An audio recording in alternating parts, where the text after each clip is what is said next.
Donc, décryptage de l'actualité ce soir, non pas avec Harold, qui est en vacances, on le sait, mais avec Stéphanie, Lignorenette ce soir. Et j'ai un co-animateur, donc Daryl Pézeron, que vous avez vu la semaine dernière. Exactement. Voilà, qui était déjà sur le plateau. Et donc, ce soir, on décrypte l'actualité donc ensemble, mais surtout avec la jeunesse de la Guadeloupe, parce que finalement, on a laissé donner la parole aux jeunes, à la société civile, à d'autres acteurs, les commerçants, les artistes.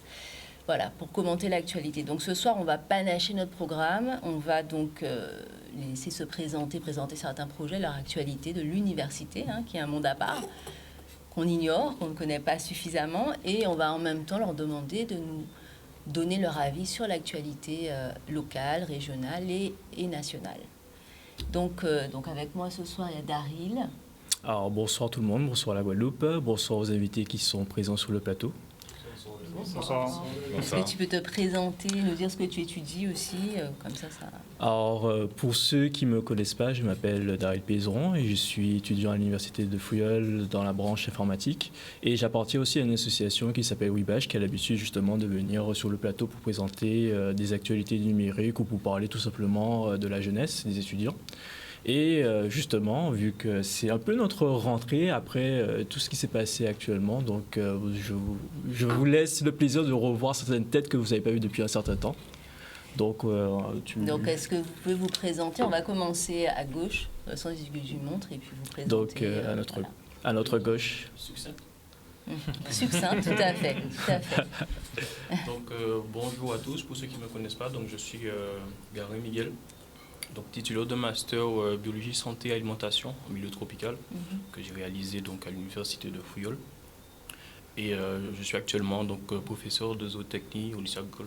Okay. Et à sa gauche Linda Camille, donc étudiante en deuxième année de DUT MMI, donc les métiers du multimédia et de l'Internet. Et je suis aussi présidente de l'association étudiante du bureau des étudiants du campus de Camp Jacob, donc qui est basé à Saint-Claude, et également membre du média Radio Cocotier. Okay. Donc, bonsoir à tous, moi c'est donc William Leblanc, donc président de l'association WeBash. J'ai effectué mes études en informatique à l'Université des Antilles et donc actuellement je travaille à l'Éducation nationale et je suis aussi entrepreneur. Ok. Bonsoir à tous. C'est clair. Donc moi c'est Malambert, donc consultant de la société Saka Agency, une société de conseil de marketing. J'ai été étudiant à l'université, du coup j'ai eu 2 masters ici, donc un master en droit public, un master en sciences politiques. Et j'ai été aussi sur Toulouse où j'ai obtenu un master 1 à Toulouse. Et depuis quelques années, je suis retourné au pays. Voilà. À côté de lui. Bonjour à tous, donc moi c'est Mehdi Ahmed, ex-trésorier de l'association WeBash et aujourd'hui responsable des réseaux sociaux. J'étudie aussi à Fouilleul en master 1 MIAGE et alternant, donc en alternance, voilà, tout simplement. Ok. Et donc, enfin je suis Yoël Pépin, ex-président de WeBash et fondateur avec Daryl. Et actuellement en Master 2 de MIAGE, apprenti ingénieur dans le groupe C2I et voilà. Bon, alors déjà, j'ai envie de dire une chose. Quoi donc? Je t'avais dit que ça aurait été bien que ce soit paritaire, qu'il y ait plus de filles quand même. Dis-toi que depuis que nous sommes présents dans cette émission, on fait beaucoup d'efforts vis-à-vis de ça. C'est important. Oui. Montrer que les filles aussi, les femmes sont actives à l'université. Oui, il y a des filles qui sont... justement, on a une fille sur le plateau qui a bien voulu venir et je sais très bien que celles qui n'ont pas pu venir... ont déjà fait comprendre que soit ne peuvent pas malheureusement ou... on sait que la télé ça intimide, aussi, voilà, effectivement, mais bon. mais je sais que dès qu'il y en a qui peuvent être présents, elles seront là, ne t'en fais pas. Ok, alors, je vous propose donc pour le programme, on va commencer par 2 actualités, puis 2 projets. D'accord ? Alors, on va lancer la première diapo, on va donc commenter l'actualité. Donc, qu'est-ce qu'on a au menu ? Alors, en plein mouvement social et à l'aube de la 5e vague annoncée de Covid, nous apprêtons à célébrer les fêtes de fin d'année, en duo, en solo, en famille. Alors, comment est-ce que vous allez fêter ? Comment ça se passe, alors, cette fin ? Comment ça s'annonce, selon vous ? Personnellement, moi, je sais que dans mon voisinage, il y a une fête qui est prévue. Après, chacun fait comme il peut. Hein. Non, mais c'est vrai qu'avec les circonstances que nous rencontrons actuellement, je sais qu'il y a beaucoup de mairies qui ne peuvent pas malheureusement faire leur fête comme elles avaient l'habitude de faire chaque année. Et heureusement, en Guadeloupe, nous sommes des personnes qui savent rebondir à tout moment, surtout quand on a besoin de se retrouver de manière conviviale, en famille, entre amis. Donc moi, je sais que de mon côté, avec les voisins et tout, nous comptons en tout cas faire notre chantier de Noël tous ensemble. Donc je ne sais pas pour les autres, comment... Alors pour les autres, comment ça se... En fait, Daryl, tu n'as pas voulu dire que tu iras aussi à la fête, en fait. Ah oui, bien sûr, ça. Bien sûr. On a tous compris. Moi, de mon côté, ce serait une fête en famille, comme d'habitude. Effectivement, on fait en sorte de prendre quand même des précautions avec les gestes, des mesures barrières et autres. Port du masque, après pour les enfants, c'est un peu plus compliqué, mais pour les adultes, avec une distanciation sociale. Mais on compte quand même participer à une réunion familiale avec chacun son verre, sa timbale. Voilà, on a mis quand même un certain nombre de règles pour pouvoir passer un bon moment ensemble, donc je serai en famille. Ok. De mon côté, ce sera, on va dire, un peu plus similaire, hein, c'est-à-dire que, bien évidemment, moi je suis assez conservateur, assez traditionnel, ce sera avec la famille. Cette fois-ci, ce sera un peu plus en comité restreint, mais ce sera bien évidemment avec la famille. On va mettre la musique à fond. Si les voisins sont dérangés... Je pense que personne ne sera dérangé. Tout le monde mettra la musique à fond parce que ça manque à tout le monde. Et si les voisins sont dérangés, ils peuvent venir à la maison. Voilà. Donc tout le monde, ce sera un peu en famille, ce sera un peu Tout à fait. La même chose, dans le respect des gestes barrières, etc. D'accord. Deuxième actualité. Ah, là, on est au niveau national. Alors, c'est intéressant, ça déborde dans les universités en France, dans l'Hexagone. Il y a trop d'étudiants. Je pense que tout le monde avait assez du virtuel ou du distanciel. Alors, comment ça se passe à l'UA? Est-ce que ça déborde aussi à l'UA? Débordement, je ne sais pas s'il y en a, parce qu'on est depuis la rentrée en distanciel pour la majorité des filières de l'université. Donc, non, il n'y a pas de débordement. Peut-être un retour en janvier, en présentiel, on l'espère, parce que c'est très important de conserver cette approche sociale, les activités entre étudiants, parce qu'il y a vraiment deux aspects de la vie étudiante. L'aspect pédagogique qui est très important, mais il y a aussi la seconde moitié de la balance qui est l'aspect culturel, festif, qui est tout aussi important à vivre, parce qu'on est des étudiants tout de même, donc... Et ça contribue à aussi construire un réseau, même professionnel, dans l'avenir. Alors, donc, effectivement, vous êtes toujours en distanciel, donc pas de reprise encore sur le... C'est exactement la même chose en tout cas à Fouilleul. Nous avons justement... déjà, on ne sait... Enfin, à part avec les classes virtuelles, nous ne savons pas exactement combien il y a d'étudiants, en tout cas, au sein même de cette année à l'université.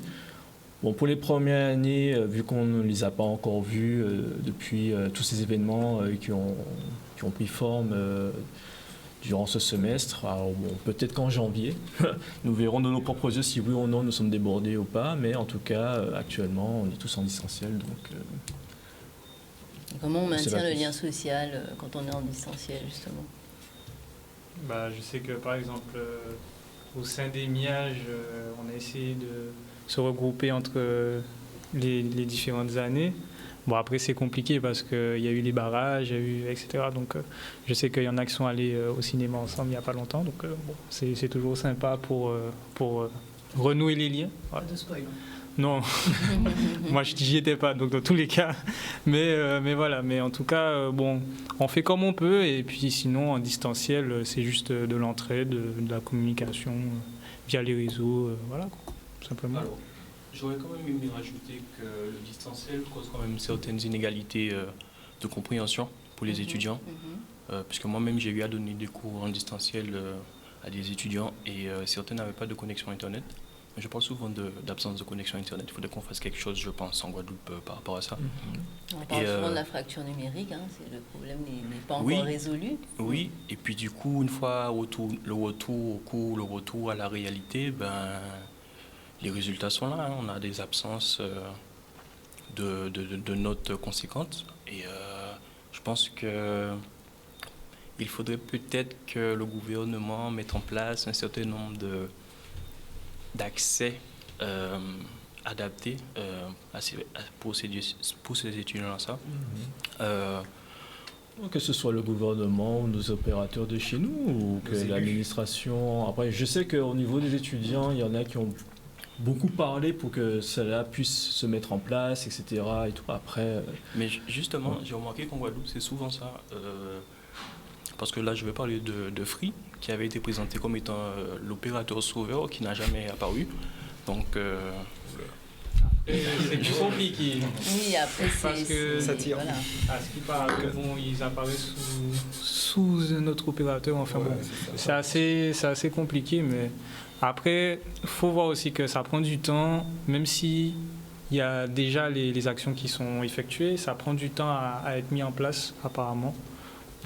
Je ne sais pour quelle raison, mais ça prend du temps. Donc, moi, apparemment, il faut être... parce qu'en fait, quand tu me dis que tu as un abonnement au... Je peux te dire des marques. Tu as un abonnement Orange, Digicel et l'autre c'est quoi? Free. Pas Free. SFR. Qui coûte 23 €, imaginons peut-être pour 1 heure, 2 heures, 3 heures, peu importe. Et Free te propose des abonnements à 1 € pour plusieurs heures. Attends, je pense... Hexagone? Oui, c'est un hexagone. Ok, d'accord. Un hexagone. Un hexagone. Donc, potentiellement, on est d'accord qu'il y aura forcément plus de clients qui vont s'orienter vers l'opérateur Free. Donc, le problème n'est pas l'argent. Moi, je pense que le problème, c'est simplement qu'il y a eu, à un certain moment, un individu ou des individus qui ont... Comment je pourrais dire ça? Monopolisé. Non, qui ont présenté leur carte de monopolisateur de... En gros, de réseau. Ils ont voulu mettre des bâtons dans les roues. Voilà, je pense que c'est ce qui s'est passé, puisqu'on n'en a plus entendu parler. Et puis, Malheureusement, c'est la stratégie du marché parfois. C'est ça, hein. Et, Voilà. on est les premiers à en subir Les conséquences. Les conséquences, c'est sûr. Je tiens quand même à souligner le fait que côté université, non, on n'a pas repris le présentiel, mais le distanciel cause toujours autant de soucis et ça souligne d'autres problèmes qui sont quand même liés à d'autres, qui étaient déjà présents, mais qui se sont soulignés d'autant plus avec le distanciel et avec les distanciations mises en place. Par exemple, à Saint-Claude, c'est vraiment difficile d'avoir une connexion Internet. Très difficile. J'avais l'habitude de Fouilleul. C'est propre à l'université ou est-ce que c'est propre à Saint-Claude par rapport Alors, Je pense que c'est le territoire qui est comme ça. territoire? Parce qu'il y a même un de nos camarades qui avait du mal à suivre les cours parce qu'il avait une connexion assez instable et ça l'empêchait de suivre les cours. Donc forcément, ça s'en ressent sur les résultats, sur son diplôme plus tard. Et, donc, c'est sûr que... il y a aussi... Enfin, il faut dire un petit peu les choses. Bon, tout le monde a un petit peu sa part de responsabilité dedans. On ne va pas parler du Crous, on ne va pas parler de l'université. Les opérateurs de chez nous. Par contre, c'est compliqué dans la vie d'un étudiant. J'ai vu des étudiants passer leurs examens parce qu'il y a des partiels. Il y a eu des partiels en octobre pendant les barrages. Il y a eu des partiels en novembre, pardon, pendant les barrages. Il y a eu des terminaux en décembre. J'ai vu des étudiants passer leurs examens sur leur téléphone portable. Donc à un moment, c'est compliqué. Entre le fait qu'il n'y a pas beaucoup de réseaux, qu'il n'y a pas beaucoup de structures où se poser et vraiment travailler de manière sérieuse, à part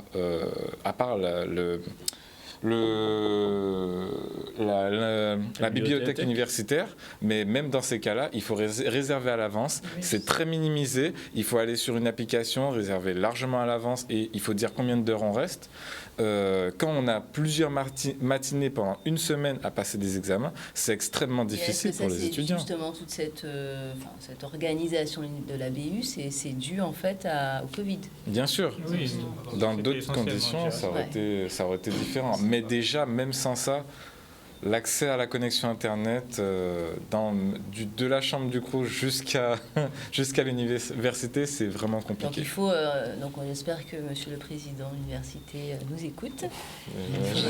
Sachant qu'il y a quand même des améliorations quand même. Oui, ça c'est sûr et endroits, certain par contre. Mais c'est vrai que c'est déjà un début.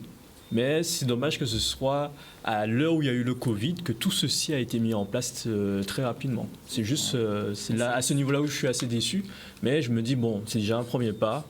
Et On attend la j'espère Mais en même temps, c'est dans les moments de crise que les solutions se trouvent. Hein. Malheureusement, ça arrive bien qu'on se souvent. force à les appliquer comme il le faudrait. Alors, est-ce qu'on prend deux actualités Justement, on va commencer par Maëmbe qui souhaitait faire une présentation parce que depuis quelques temps, on dit souvent que oui, la jeunesse est désœuvrée, oui, la jeunesse ne sait pas répondre à des solutions qu'elle rencontre et justement, Maëmbe a quelque chose à présenter pour montrer à quel point que nous savons faire aussi preuve d'initiative pour répondre à nos propres problèmes. Alors effectivement, donc nous, enfin ma société notamment, et dans le cadre de tout ce qui s'est passé récemment, je ne vais pas refaire un dessin dessus, des barrages, des grèves et consorts, on dit souvent qu'il n'y a pas de solution pour la jeunesse. Et nous avons décidé en fait de mettre en place une formation pour l'instant, qui sera sur le e-commerce, parce que c'est ce que nous maîtrisons dans notre activité professionnelle. Et cette formation en fait va toucher à la fois les jeunes, mais aussi les professionnels, parce que beaucoup de professionnels qui n'avaient pas accès justement aux réseaux sociaux ou autres, mais du coup ils ont perdu un chiffre d'affaires durant les événements récents. Alors que ceux qu'on suivait et qui avaient un minimum de formation et qui avaient, je pourrais dire, une structure digitale qui est assez intéressante, eux, ils ont réussi quand même à faire un chiffre d'affaires grâce aux livraisons et autres. Donc nous, en fait, on s'est dit qu'on allait mettre en place cette formation d'e-commerce pour les jeunes, mais aussi pour les entrepreneurs qui sont aussi en Guadeloupe, pour leur montrer que oui, il y a des difficultés temporaires à cause des événements, Oui, il y a aussi des difficultés aussi de se faire voir parce que la visibilité d'une société, c'est très important, mais aussi il y a quand même des solutions. Et les solutions, elles sont là et de toute façon, durant la formation, pour ceux qui vont la suivre, on montrera des chiffres de sociétés qui ont réussi, je ne dirais pas à exploser leur chiffre d'affaires, parce que la situation était vraiment compliquée, mais maintenant, au moins à la fin du mois, ils peuvent payer leurs employés, leurs charges et autres. Donc nous, on s'est dit qu'on allait mettre en place une formation en ce sens, qui sera financée par la région, par le Pôle emploi et d'autres structures, pour que ce soit bien mis dans un contexte de formation qui va vraiment apporter un plus, que ce soit aux jeunes, professionnels, voilà, que ce soit aux jeunes ou que ce soit à l'entreprise ou aux étudiants, ça peut aussi vous intéresser, les gars. Parce qu'à 20 ans, si on m'avait dit que je pouvais faire de l'e-commerce et gagner de l'argent en étant sans Guadeloupe, voilà, c'est juste une parenthèse. Donc est-ce qu'on peut avoir les infos justement pour accéder à cette formation? Oui, justement. Donc j'ai voulu envoyer, mettre une image. Je n'ai pas eu le temps par rapport à tout ce qui se passe, mais vous avez quand même contacté moi personnellement alors je vais le dire lentement, mes coordonnées, prenez-le, peut-être peu importe. Donc 07 82 86 74 52. Je répète, 07 82 86 74 52. Vous pouvez m'appeler directement et ensuite je vous mettrai en contact avec l'équipe qui s'occupe véritablement de ce processus. Et la dernière chose, c'est qu'on va aussi faire intervenir des Guadeloupéens qui sont à l'extérieur, mais qui ont réussi dans le e-commerce ou dans des domaines qui sont, je pourrais dire, qui sont affectés par le e-commerce. Par exemple, on va inviter, je ne vais pas tout dire, mais on va quand même inviter un jeune qui a réussi grâce à Facebook Ads. Donc Facebook Ads, en fait, il réussit à faire des publicités sur Facebook. Et aujourd'hui, il est multimillionnaire et lui, il sera présent pour pouvoir montrer que c'est possible. Il a fait ses études ici, comme nous, et maintenant, il est multimillionnaire. Donc, ce sera aussi un apport de qualité en plus. Donc alors, est-ce que... J'ai une question. Combien de temps dure cette formation? Voilà, c'est vrai, effectivement. Donc, on a voulu la faire la plus concise possible, parce que beaucoup de choses peuvent être dites, mais on est sur un mois et une semaine. Donc, pendant un mois et une semaine, vous pouvez suivre. Bonne question, c'est vrai. En plus, elle sera faite en présentiel pour ceux qui peuvent, mais aussi on sera aussi en distanciel. Donc ceux qui peuvent pas, ils peuvent rester chez eux et suivre aussi la formation en distanciel. Elle sera enregistrée. Donc ceux qui veulent revoir la vidéo pourront le refaire. Et par la suite, on mettra en place un club e-commerce. Donc toutes ces personnes pourront avoir après un suivi, c'est-à-dire après la formation, il y a quand même un suivi de notre part pour pouvoir continuer à les faire atteindre leur objectif. Okay. Alors, est-ce qu'on a une autre actualité? Il y a Camille, ici présent, que j'ai rencontré il y a quelques semaines via justement un média que vous avez mis en place. Et justement, je voulais absolument qu'elle puisse le présenter parce que je trouvais que pendant plusieurs semaines, on parlait au nom des étudiants et ils n'avaient pas la possibilité de pouvoir s'exprimer. Et vous avez, en tout cas, à votre niveau, répondu à cette demande. Enfin, il y avait beaucoup d'étudiants qui voulaient s'exprimer et je me suis dit, c'est super d'avoir... C'est quoi le nom de votre radio? Enfin, de votre média plutôt. C'est Radio Cocotier, du coup. Voilà. Voilà. Et vous l'avez mis en place Qui s'exprime beaucoup sur Twitter, je suis d'ailleurs. Ah. C'est vrai. Bon, très honoré. Oui, voilà, on s'appelle Radio Cocotier, donc c'est un média par et pour les jeunes, même si voilà, nos cibles sont vraiment très, très vastes, parce qu'on est basé sur beaucoup de canaux, hein, principalement sur Twitter. On est à presque 8000 abonnés. On est basé aussi principalement sur WhatsApp. Donc assez pratique hein, pour voilà, les tatis, les tontons qui sont énormément présents sur WhatsApp, recevoir des news en direct de manière condensée, rapide. Donc c'est assez pratique. Et on est aussi sur Instagram hein, et sur Telegram. Donc le média Radio Cocotier vise, comme je viens de le dire, à vraiment partager de l'actualité de manière rapide, concise, avec des sources fiables. On a une politique de vérification de sources très, très fiable par rapport à ça. Mais elle date de quand cette radio Alors, ce média a été fondé et dirigé actuellement par Alexandre Labatte-Mars, que je salue d'ailleurs, qui doit nous regarder, et il a fondé pendant le premier confinement. Donc voilà, pour donner des actualités par rapport aux chiffres de la situation sanitaire. Et il a étendu après le média, parce qu'il est martiniquais, c'est un étudiant martiniquais, donc il a étendu après le média à la Martinique, à la Guadeloupe, pour après que ça devienne le média que c'est aujourd'hui, qui est assez implanté dans le paysage médiatique et digital, il faut le dire.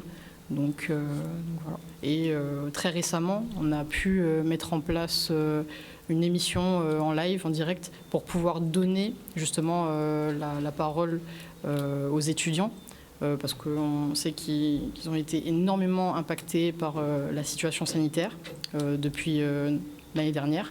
Et très récemment, avec la situation sociale sur les deux îles, hein, que ce soit en Guadeloupe ou en Martinique. Et on voulait vraiment, ça nous tenait à cœur de pouvoir donner la parole pour que les étudiants, les jeunes puissent s'exprimer, partager leur état d'âme, partager leurs ressentis par rapport à des potentielles problématiques qu'ils pouvaient subir dans leur cursus. Ok. On va prendre une page de pub et on revient dans quelques minutes pour la suite de notre échange. Donc nous revoilà pour parler de l'actualité du campus, des campus de l'UA et de l'actualité locale, régionale et nationale. On va prendre deux actualités, ensuite on parlera de deux projets de nos chers étudiants qui sont sur le plateau. Donc alors l'actualité prochaine. Alors, Christiane Taubira suscite l'espoir de ses soutiens et amende sa position vis-à-vis du vaccin contre le Covid. Est-ce que vous avez entendu ce que Christiane Taubira a dit à propos du vaccin? Personnellement, je n'ai pas suivi ce qu'elle a dit par rapport au vaccin. J'aime bien son initiative de se présenter. C'est vrai qu'il y a des histoires, je pense que les autres en savent plus que moi, mais moi je soutiens toute initiative. Je ne suis pas... je préfère soutenir que de critiquer le fait qu'elle s'est présentée, et si elle veut se présenter, autant qu'elle le fasse. Voilà. Ok. D'autres personnes, est-ce que ça vous donne envie de voter pour Christiane Taubira? Est-ce que vous verriez une présidente ultramarine? Alors, premièrement, moi je dirais pourquoi pas. Après, je rajouterais aussi que malheureusement, en politique, ou heureusement, je ne sais pas, puisque je ne connais pas Mme Taubira personnellement, ou politiquement parlant, on a toujours tendance à vouloir saisir certaines opportunités quand les populations sont en difficulté. Donc, à l'heure actuelle, on a le choix entre le monsieur qui écoute personne, celui qui n'a pas constaté que la France est en évolution, et le petit Jésus qui arrive en Guadeloupe qui apporte une solution. Maintenant, on a Madame Taubira. J'espère que la population va suivre très précisément, très attentivement les différents programmes. Et Mme Taubira, est-ce qu'elle n'aurait pas, plus d'intérêt à défendre les Outre-mer que Alors j'ai envie de notre dire que président? Mme Taubira, potentiellement, on sait où certains membres de sa famille habitent, donc peut-être qu'on pourra aller... non, c'est pas dans ce sens-là, C'est-à-dire qu'on est en Guadeloupe, donc on se connaît, donc peut-être que potentiellement elle aura en Guyane, Elle est en Guyane. Après les Guyanais, Attendez, oui, peut-être attendez. qu'ils savent... On se connaît, c'est tout près. Oui, c'est Ce tout que je près. veux dire, c'est que peut-être qu'ils auront une certaine sensibilité face à nos problématiques, contrairement à d'autres personnes. Elle répondra Voilà. beaucoup plus rapidement, en fait. Ah oui, ça Enfin, c'est Mme Voilà, Taubira, voilà, elle a quand même fait voter la loi comment dire, crime contre l'humanité pour Ah oui, l'esclavage, oui, la loi oui. Taubira. Donc, Ah non, mais moi je suis je pas pense contre que Mme nos Taubira. préoccupations sont quand même, voilà, en tant que ministre aussi, en tant que chancelière, si on peut dire. Alors, elle était à la justice, oui. elle a quand même fait beaucoup de choses pour... Oui, je suis d'accord, mais éventuellement, je trouve que il y a des changements d'orientation des fois quand on atteint un certain poste, et donc du coup, j'aurais peut-être aimé, enfin c'est les propos qu'il faut retenir, j'aurais peut-être aimé qu'elle maintienne son cap, voilà, et qu'elle ne soit pas déviée par quelconque personne autour d'elle, voilà. Mais Bon, après, même quand on préside pas seul. On préside avec... voilà. C'est une bonne initiative parce que pour toutes les personnes ultramarines, quand même, montrer qu'il y a quelqu'un qui peut se présenter à l'élection présidentielle, c'est toujours intéressant. Ça montre qu'on a une possibilité de faire des choses. Après, est-ce que la politique se résume à ça? Telle est la question. Parce que malheureusement, aujourd'hui, on sait que c'est celui qui passe le plus souvent à la télé qui devient président. Enfin, les deux premiers, ce sont ceux qui passent le plus souvent à la télé qui deviennent président. Est-ce que Mme Taubira aura cette exposition médiatique? Je ne sais pas. Normalement, en campagne, on est censé avoir le même temps. Oui, mais c'est pas la même chose. Mais de toute façon, tous les présidents l'ont montré et tous les médias le montrent. Lorsqu'ils veulent soutenir quelqu'un, on te le donne H24 à la télé. Et même si ce n'est pas directement le candidat, on va toujours trouver... Emmanuel Macron l'a montré de manière magistrale. C'est-à-dire qu'on ne le connaissait pas. Moi, en 2017, j'étais en France. Je le mettais à ma télé, je le voyais tout le temps. Donc, il faut bien comprendre que c'est d'abord... il y a aussi les stratégies médiatiques, il y a aussi les intérêts, je pourrais dire, personnels et économiques de certaines personnes. Parce qu'il faut savoir que lorsqu'un président se déplace au G5 ou au G20, il n'appelle pas la population française, il appelle les 5 premières fortunes de France et il leur dit, bon ben, qu'est-ce qu'on fait, quoi.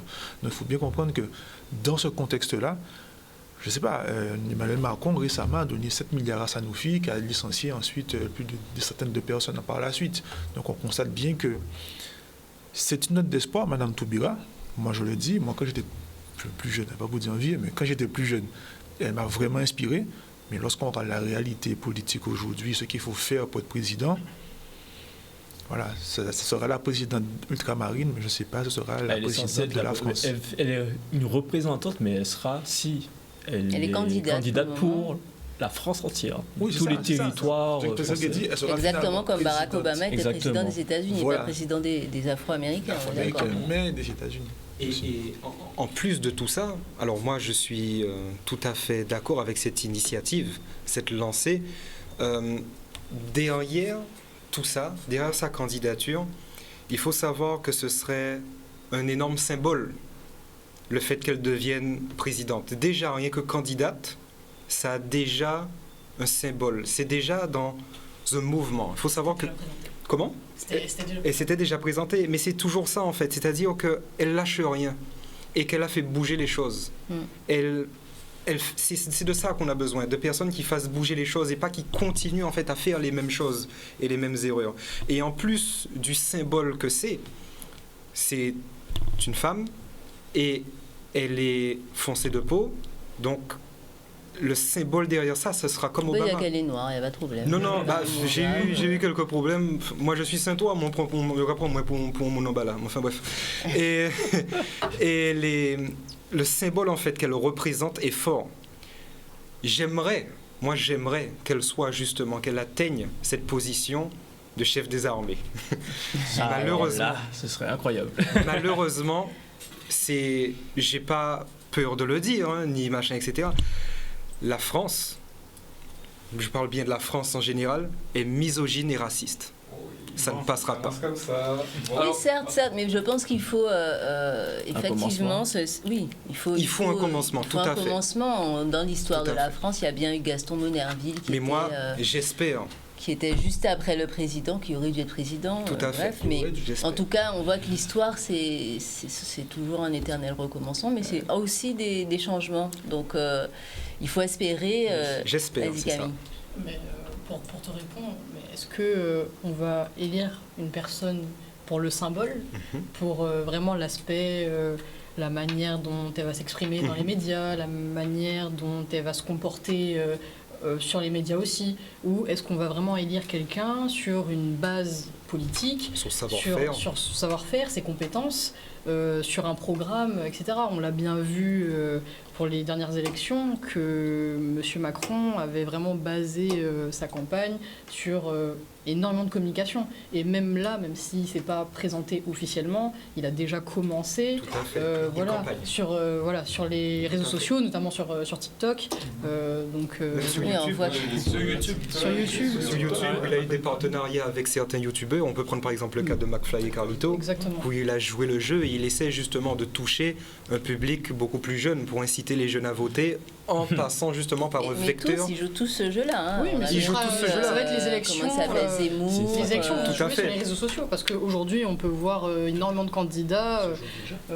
Ça se joue déjà, bien sûr. C'est vrai, mais on peut voir énormément de candidats s'implanter de plus en plus sur les réseaux sociaux qui ont compris un peu ce fonctionnement, cette gimmick. Enfin voilà, je pouvais prendre l'exemple. Toute la politique se fait sur les réseaux sociaux. Mais clairement, mais si on peut Twitter, etc. Des États-Unis, par exemple, Trump faisait sa politique sur Twitter, quoi. Tandis qu'il disait ah oui, je vais attaquer la Chine. Ok, d'accord. Vous savez combien de tweets notre cher Trump a effectué durant toute sa mandature? Ton cher Trump. Non, mais j'ai été aberré de voir la quantité. Vous pouvez me donner un chiffre habituel? 1 milliard. Déjà dit, je crois. Non. Moi, je dirais 300. 300 Non, 300. 22 000. Voilà. 22 000. Tout ça pour se faire bannir au mot. Non, mais c'est ça, parce que regardez, en plus, là, c'est exactement ça. Si on retient la campagne Trump-Biden et même Hillary Clinton et Biden, on retient quoi?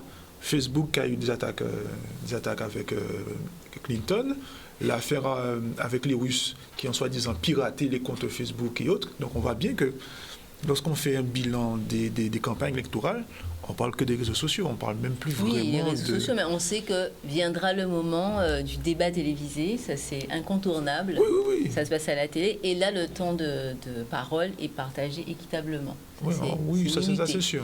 Mais donc avant, oui, évidemment qu'il faut faire campagne sur les réseaux, donc on espère que Madame Taubira va y mettre le paquet. Elle peut contacter sa agency, c'est le vu, il n'y a aucun problème pour venir. Le message est lancé, on lui transmet. En tout cas, c'est ça le commerce, c'est ça qu'on est. Exactement. Moi, je suis tout à fait d'accord. J'espère que les médias de chez nous la mettront un peu plus en valeur, en tout cas, avec tous les autres candidats. Après, déjà, déjà rien que chez nous. Après, bien sûr, il faut que tous les médias, quels qu'ils soient, le fassent, mais déjà rien que chez nous. Ils le feront. Je pense qu'ils le feront tous, même quand ils le feront négativement. Il faut toujours de la presse. Déjà, si toute la Guadeloupe vote pour elle, ça fait déjà 400 000 personnes. Hein. Donc bon, voilà. 375 700 personnes. Oh là là. La population totale, mais n'empêche qu'il y en a qui ne sont pas encore en âge de voter, donc ce ne sera pas 400 000. C'est vrai. Alors, Camille, et ensuite on passe à la prochaine actu. C'était juste pour vous dire, je ne sais plus, oui, tout à fait. C'était toi, voilà. Par rapport à McFly et Carlito, toute la campagne de communication. Enfin, je profite de la tribune que j'ai ce soir pour vraiment sensibiliser les jeunes qui peuvent nous regarder à vraiment faire attention, parce que on a pu voir notamment avec McFly et Carlito sous les commentaires de la vidéo, beaucoup de jeunes s'exclamer et dire ah oui, il est excellent, oh c'est incroyable, oh, je vais voter pour lui, tout ça, mais on va pas voter pour quelqu'un parce qu'il a fait une vidéo avec des youtubeurs. Enfin, c'est aberrant. Donc vraiment, je profite de cette tribune pour dire faites attention pour qui vous votez. Prenez du recul. Prenez beaucoup de recul, parce que ça va vraiment être le nerf de la guerre pour cette campagne électorale à venir. Ça va jouer sur les réseaux sociaux. À quoi sert un président, quoi. C'est ça. Tout à fait. On ne veut pas un Trump en France, quoi. Ça, on Mais veut pas. la communication est poussée à un tel point où on est presque manipulé. Oui. Voilà. On est vraiment dirigé vraiment par la publicité en fait. C'est de la publicité. C'est de la propagande. Alors, je n'irai pas C'est jusque-là. de la publicité. Mais la propagande, c'est publicité de la est publicité réfléchie inversée. pour nous orienter. C'est De toute comme façon- ça que c'est. De toute façon, moi, je l'ai dit, propagande. je l'ai dit tout le temps. Tout à fait. Moi, je Oui, on l'ai passe dit. au sujet suivant. Alors, la diapo suivante. On n'a pas écouté. Ouais, Alors, pas de souci. distanciés, confinés, ben, on parle de vous, les étudiants de Guadeloupe privés à leur portable. Quand ils fonctionnent, quand ils ont du réseau, hein, en Wi-Fi instable, manque de transport en commun régulier. Donc ça date de septembre, hein, c'est la rentrée. Avant la rentrée. Est-ce que tu peux me mettre une autre diapo, parce qu'on a déjà évoqué un peu le sujet. Alors, Fola Gadé, qui connaît Fola On l'a rencontré. Ok, donc nous vivons une crise d'autorité, de leadership, enseignant à l'Université des Antilles. Alors que, donc il répondait à cette question. Est-ce qu'on vit une crise d'autorité, de leadership, selon vous? Pour ma part, j'estime peut-être au manquement Guadeloupe. de leadership, peut-être. Un manquement de leadership. Je ne sais pas si c'est comme ça qu'il le voit.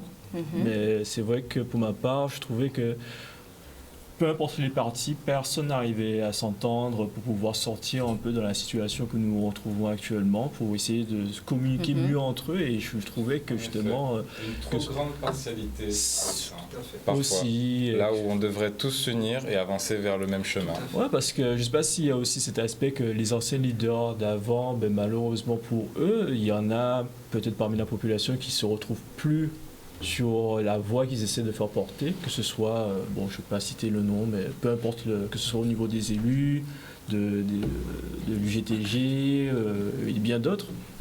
Et c'est pour ça qu'on s'est retrouvé à un moment avec des communes qui ont commencé à pop un peu partout avec leur propre république et tout. Ou ce que j'ai bien aimé avec une définition qu'on me l'avait donnée, comme quoi, comme notre propre République française n'avait pas réussi à répondre à des problématiques propres à nous, ben, chaque commune a décidé de faire leur propre République afin de régler eux-mêmes leurs problématiques. Même si ça a été fait un peu de manière anarchique, mais il y avait cette idée-là, cette envie de répondre à nous-mêmes, à nos problématiques, pour que ça termine une bonne fois pour toutes. Mais est-ce que je vais prendre notamment l'exemple d'une république qui a été très importante pendant la crise sociale, autoproclamée la République de Sainte-Rose, Ouais, précisément la Boucan. la Boucan. Il y avait cette problématique qui avait été soulignée par une journaliste qui est, mais est-ce que les habitants eux-mêmes en fait étaient d'accord C'est vrai. par rapport au fait qu'ils vivaient quasiment dans un embargo, en fait, ils ont vécu sous embargo. Une prise d'otage. Exactement, donc est-ce qu'ils étaient d'accord ou pas? Comment ça s'est Je pense que passé? c'est souvent la question lors de ces mouvements, savoir si la population est favorable. Donc pas. on ne peut pas C'est trop vrai, parler de c'est là- république ou de démocratie dans ce De cas-là. l'importance de la communication et pouvoir permettre, si c'était possible, de pouvoir permettre à chaque personne qui est sur ce territoire qui puisse s'exprimer en fait, afin d'entendre un peu les problématiques, les revendications et même voir les solutions que certains ont déjà mis en place. Et justement, tous ceux qui sont sur ce plateau-là, c'est ce que j'apprécie énormément. Chaque personne a essayé d'établir leurs propres solutions pour pouvoir répondre à des problématiques. Et c'est pour ça que je tenais à cœur à montrer que comme quoi il y a aussi des jeunes qui ne sont pas que là avec des problématiques, mais qui ont cherché eux-mêmes à résoudre les problématiques qu'ils rencontraient. Et ils ont mis en place des choses, des Alors, associations, des radios, etc. voilà, en tout cas, c'est important de le dire, effectivement. C'est important de le dire. On n'a pas attendu On des a leaders, en parlé tout la cas, semaine pour pouvoir dernière, le mettre quand en même, place. jeudi dernier, on peut être son propre leader. Vous êtes des leaders à l'université pour le moment, mais vous êtes des leaders ailleurs, dans vos entreprises, etc. C'est aussi du leadership. Quand on parle du leadership politique, on a des... Moi, je pense qu'il y a une problématique quand même chez nous, qui est peut-être une incompréhension de comment fonctionnent les collectivités aussi. C'est vrai. Parce que de penser qu'on peut faire juste ce qu'on veut, non. On est encore dans un système français. Pourvu que demain on soit plus dans un système français, ça c'est une autre question. Mais la réalité, c'est que même quand on travaille, même qu'en étant élu dans une collectivité, il y a des lois françaises qui déterminent le fonctionnement, c'est-à-dire comment on prend des décisions, comment on passe même un décret, enfin toutes ces choses-là, c'est assez une important. réglementation, etc. Parce que, effectivement, durant les manifestations, récemment, beaucoup de choses ont été dites et demandées. En gros, je demande à l'État français, on demande à l'État français, mais il y a beaucoup de choses qui, quand même, qui sont dans le cadre de la loi. Je m'assure quand même de la public, de Sciences Po, donc je ne peux pas dire le contraire. Mais dans tous les cas, oui, il y a quand même des règlements, on ne vote pas une loi comme ça, on n'enlève pas une loi comme cela aussi. Après, effectivement, pour rebondir sur ce qu'il a dit, le jeune homme, je ne sais pas comment il s'appelle, effectivement, il faut la garder avec tout le respect que j'ai pour lui. Effectivement, il y a un manque d'autorité, un manque de leadership, parce que, à bien regarder, lorsque le ministre est arrivé, il a fait 24 heures, il a dit « je vous donne l'autonomie » et puis bye bye. Il n'est pas resté 2-3 jours à discuter. Lorsqu'on écoute les revendications, c'est mal dit, certes, mais en filigrane, beaucoup de personnes demandent un peu plus d'autonomie ou de pouvoir local. Et c'est là, à ce moment-là, que les politiciens locaux se sont dit oui, mais effectivement, nous, on le demande tout le temps, mais la population ne nous écoute pas. Non, je pense qu'aujourd'hui, c'est quelque chose pour moi. C'est un pas qu'il faut franchir, c'est un pas qu'il faut y aller, pas à pas, avec la compréhension qu'on peut avoir. Est-ce que c'est vraiment ce que les syndicats ont demandé, plus autonomie? Eux-mêmes, ils ont dit que ce n'est pas la réponse qu'ils attendaient. Ce qu'ils attendaient, c'était une réponse à leur demande. Toutes les questions qu'ils posent, aujourd'hui, à l'état actuel, on ne peut pas forcément y répondre. Je ne vais pas faire un cours de droit public, mais on ne peut pas forcément y répondre.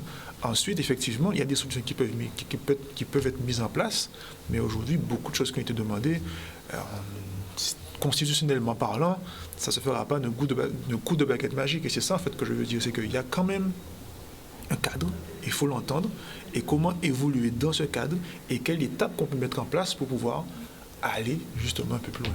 Tu voulais dire quoi, Miguel? Oui, en fait, donc ce que je voulais dire, c'est beaucoup de gens vont dire homicide en master santé, mais à une époque où on remet en question un certain nombre de produits, un certain nombre de choses, on veut aller vers du naturel. Je trouve quand même assez dommage que la politique actuelle vise à utiliser, donc là on parle d'un vaccin, qui doit être renouvelé à chaque fois. C'est un peu agaçant pour la population, je pense. Et potentiellement, il y a des produits qui sont dedans. Je ne dis pas que ça va causer quoi que ce soit, mais potentiellement, ça peut avoir un impact. On a localement un chercheur avec son doctorant, qui ont trouvé une solution. Et je pense qu'il y a eu beaucoup de solutions qui passaient par là. Je parle du docteur Joseph. Oui, le Virapic. Voilà. En fait, cette solution apporte, on va dire, une façon de lutter contre cette problématique de façon naturelle. Et locale. Et en fait, tout simplement, la France a juste ignoré. Moi, je considère qu'ils ont juste ignoré ça. Il y a eu quand même un rectificatif. Il a expliqué que ça ne guérit pas le Covid. Ah non, mais c'est pas ce que j'ai dit. C'est pas ce que j'ai dit. Que c'était une solution supplémentaire qui aurait pu être mise en place. Puisqu'on parle souvent sur le fait qu'il y a contamination. Et le Virapic, effectivement, avait pour but d'empêcher, en tout cas, le virus, une fois qu'il est à l'intérieur du corps, de pouvoir se multiplier. J'ai bien... En fait, c'est ça. Ce que je reproche... C'est ça, mais est-ce que c'est combien... Moi, j'aimerais faire un sondage et savoir combien de personnes prennent du Virapic et combien ont attrapé le Covid. Et malheureusement, est-ce qu'on a permis à nos laboratoires de pouvoir faire ce genre de diagnostic? Mais justement, pour le faire, il faut une volonté de mettre en avant ce type d'initiative, de démarche. Sauf que ces démarches ne rapportent pas d'argent, tout simplement. Et c'est la vérité. Comme un vaccin, ça rapporte de l'argent. Ça dépend à qui ça rapporte de l'argent. Au laboratoire. Le Virapic, on l'achète, on ne le donne pas. Donc il rapporte de l'argent. Mais le Virapic coûte moins cher que le vaccin. On est d'accord ou pas? Mais on peut pas prendre le vaccin. Les plantes. La seule raison de prendre le vaccin, c'est de base. Enfin, c'est vrai. En tout cas, il y a en janvier le pass vaccinal. On voit quand même dans l'actualité, ça on l'a souligné pendant la page info, on l'entend depuis quelques jours, depuis le 17 décembre, que le Jean Castex, il a bien dit que eux, ils continuent en tout cas leur démarche vers un renforcement en tout cas de la campagne vaccinale. Ils n'ont pas l'air d'être très à l'écoute de ce qui se passe en Guadeloupe. C'est-à-dire que pour eux, la loi ne va pas changer, elle est même amendée pour aller vers, j'allais dire, un durcissement même par rapport aux non-vaccinés. C'est ce qui est ressorti de l'actualité, en sachant qu'à partir de la mi-janvier, en tout cas c'est le projet du gouvernement, il n'y aura plus de tests. On ne pourra plus voyager avec un test, etc. Ce sera le vaccin. Et les personnes qui ne seront pas vaccinées ne pourront plus voyager ou plus, voilà. Juste pour répondre un petit peu à ceux qui ont dit que les Guadeloupéens c'était des sorciers, des buveurs d'alcool, etc. Il y a des plantes de la Guadeloupe et de la Caraïbe qui sont utilisées dans l'industrie pharmaceutique en toute discrétion, d'accord? Donc je pense que si ces plantes n'étaient pas si bénéfiques que ça, oui, mais elles sont modifiées. Comment? D'accord, c'est exactement comme... peut-être qu'on fera une émission sur le CBD d'ailleurs, c'est exactement comme la marijuana qui est modifiée en laboratoire, qui donne une plante qui est commercialisable. Madame. Donc pareil, quand on fait du parfum, c'est aussi avec des plantes qui sont, voilà, comme chez nous, dans des pays, ils vont trouver des plantes. Oui, mais on est la prévention. Oui, non, je parle du fait qu'on exploite, je veux dire, l'or vert ou même le capital ou le patrimoine de certains pays. Mais est-ce que... Oui, parce que là, on va clôturer. Bon. Mais quelque part, est-ce que finalement, rien, pour moi en tout cas, rien n'est prouvé à ce jour. Est-ce que le vaccin, c'est la solution? Est-ce que le Virapix, c'est la solution? Rien n'a été prouvé à ce jour. Mais je pense que pour savoir, il faut simplement que les gens prennent que du Virapix. C'est un choix qu'on peut faire individuellement. C'est pas du tout ça, c'est tout simplement qu'il on peut décider qu'on ne se vaccine pas et qu'on prend... Il faudrait qu'il y ait des sujets tests, tout simplement. Des personnes qui décident de se soigner qu'avec des plantes. Parce que je suis révolté, mais on va voir ça. On en parlera. Oui, on va en rediscuter. Donc là, il faut qu'on rende l'antenne parce que derrière, il y a d'autres émissions. On remercie donc les étudiants de l'UA qui sont venus ce soir. Merci à vous. Donc on voit que la jeunesse guadeloupéenne, il faut arrêter pas de stigmatisation. On a énormément de compétences et de talents en Guadeloupe. Donc on espère les revoir bientôt sur le plateau. Demain, on se verra. Donc le mercredi, comme d'habitude, on fait une spéciale art, culture et crise. Donc on recevra sur le plateau Joël Nankin, Daniel Dabriou, Jackie Jalem de Port-Louis et Agnès Jaffry.